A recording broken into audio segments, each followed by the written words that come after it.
Hi guys, so eto, ipapakita ko lang yung napanalunan kong prizes nung nag-attend kami ng Christmas party for a cause sa simbahan namin. So, una, eto yung napanalunan ko.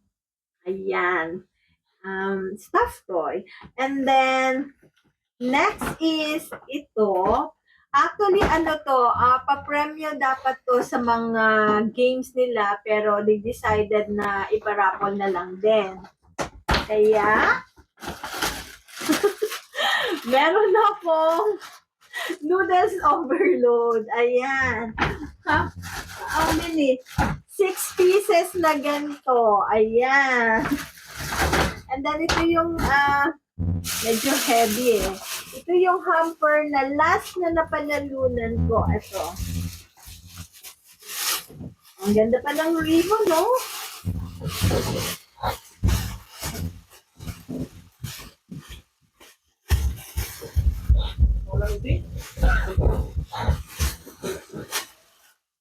Yan, tingnan natin kung anong laman ng hamper. First, meron silang cornflakes na Kellogg's. Kellogg's ba ang tawag nila? And then, Pringles. Ayan. Dalawang Pringles.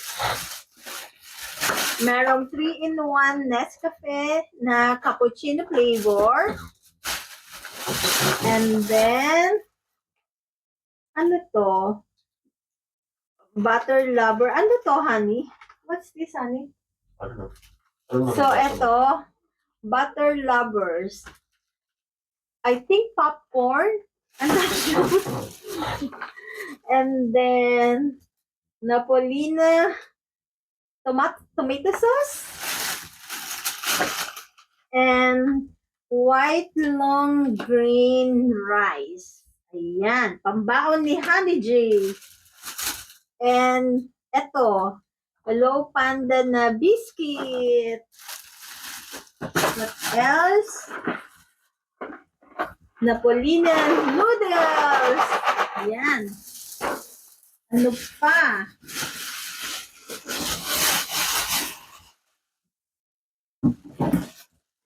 Wala na. Akala ko meron pa eh. Wala na pala, box lang. So, Ano yung basket? ito, tsaka yung basket. Ayan. Naglaglagan niya.